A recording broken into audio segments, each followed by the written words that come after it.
Okay, cool. So today, just gonna be chatting about something that I think that is important. That's also a bit obscure to some degree, but I think that it's relevant to give an explanation at this point, just to give an outline so people have a decent understanding about some of the concepts, mainly related about time travel, uh, the process around it, and how you can encounter such situations as this, which is exhibited in Steins Gate. So if you do that, you get a deeper understanding and a better grasp of why this occurs, which can also improve the way that you process the information in the television or through the show, right?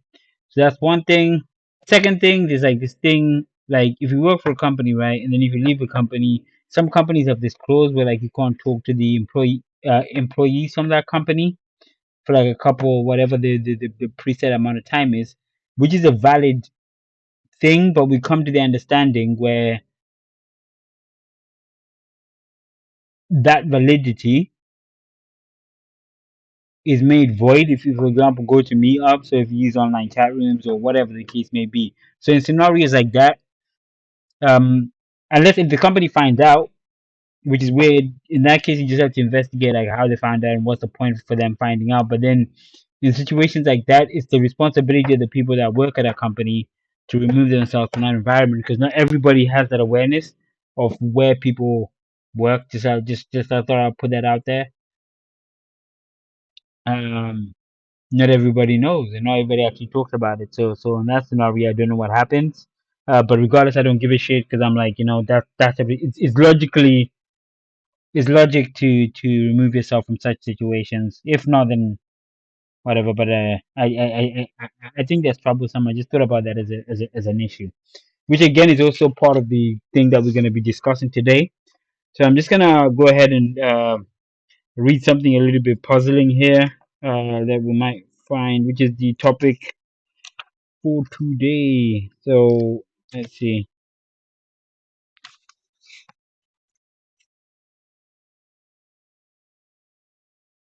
Right. So just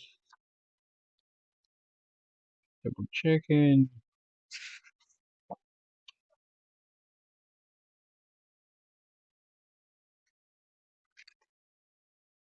Okay, cool. So let's not read there. All right.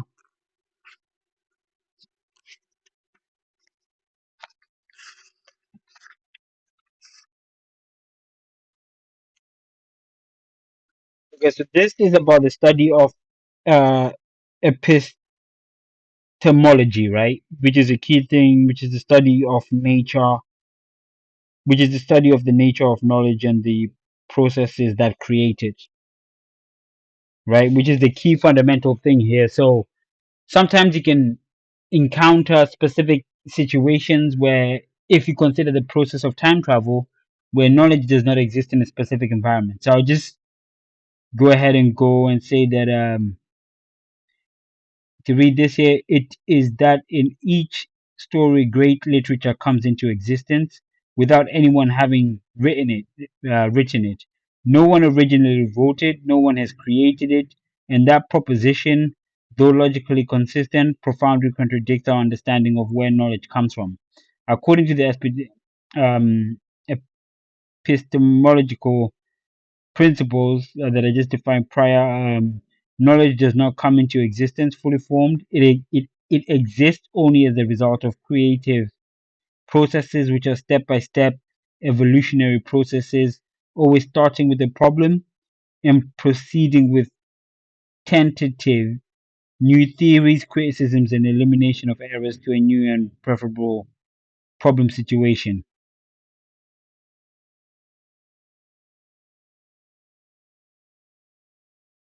Right. So when we take that into consideration, we really get to the depth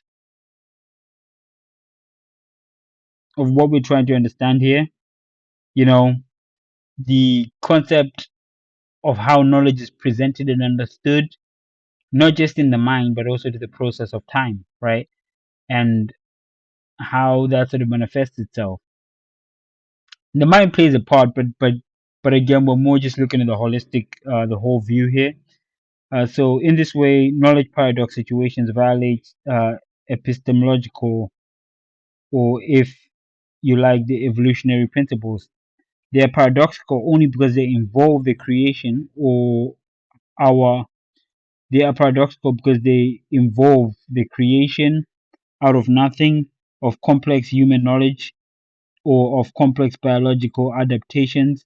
Analogy stories with other sorts of object or information on the loop are not paradoxical.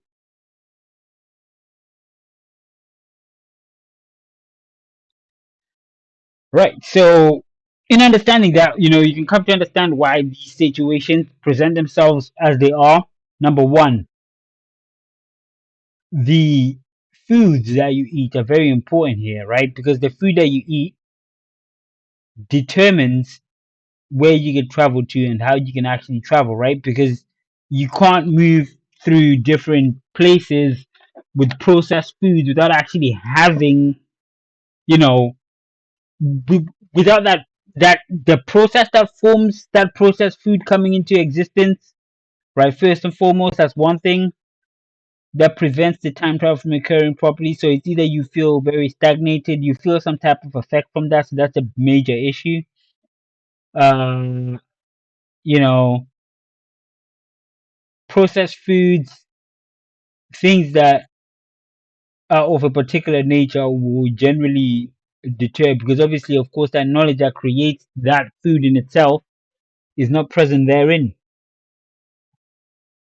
right? So you be limited. You can't go too far back. You're actually limited to a specific section of that process, and that's what happens here, right? It's like either individuals had drank or engaged in something prior to their process of movement in time, and thus there were there were issues in the materialization process,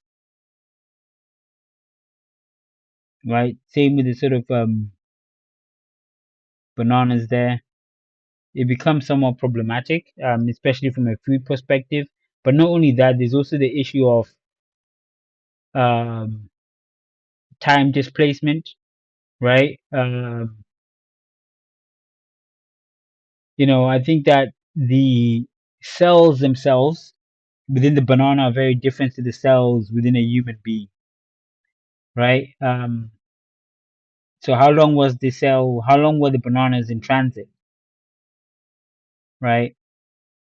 How does the cell? How does the banana become aware of the time that has passed in its rematerialization process? That's actually quite a difficult thing for a non-biological thing to do. I don't think that they have morphogenetic fields, so that's also somewhat problematic. So that's another thing. That's a major issue. And I think that's probably why part of the banana and some of the bananas go bad, because they don't they leave as the transport and rematerialize. There's general issues there. Now, there's also the other issue of location. So how do you prevent? Okay, you teleport to somewhere, and then now there's a wall to that place that you teleported to or time travel to. How do you know or prevent yourself from materializing or from collisions occurring, right? So this is also another thing of a knowledge paradox. Knowledge paradoxes are not only inherent within the being itself, knowledge paradoxes extend beyond knowledge paradoxes extend beyond just the things that we observe and the things that we basically understand on the subtile level.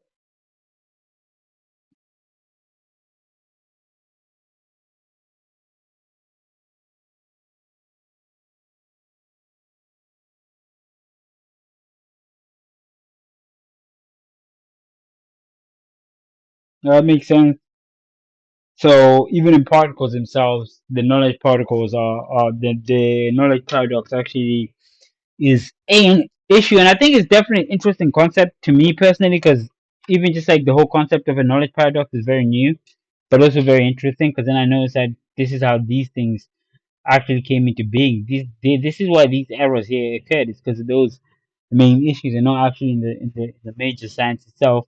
There could be minor things in the cellular structure, for example, within food, which is very different from a human, which is constantly in motion. Whereas in the banana, it's not really generally constantly in motion, right? So with the humans, the issue that they experience as they jump through time is either collision issues based on a knowledge paradox, or what you've ate, drank, and consumed based on the general knowledge paradox. There's also the concept of the multiverse, which is of interest, but I won't delve too deep into that.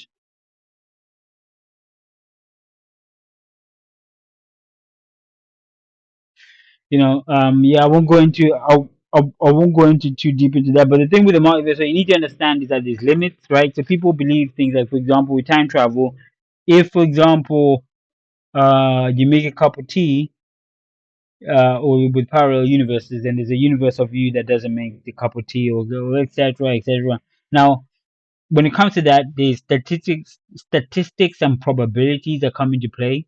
So it's not just limited to that one particular thing. It's not like a positive negative type of thing. It's actually quite more complex than that, but it is to a degree to that level.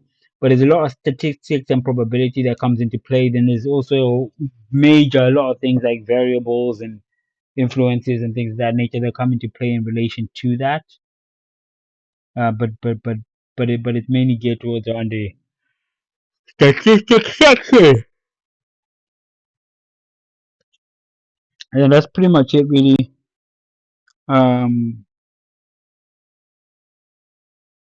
and the statistics are not generally always visible to man, but that's pretty much it in a nutshell. Comes down to that whole process, but I'm not going to cover them out there too much here. It's just mainly towards the concept of time and the general process of knowledge paradoxes, not just from the things that we actually know, which is the process, but it's more so what that encompasses in line with time travel,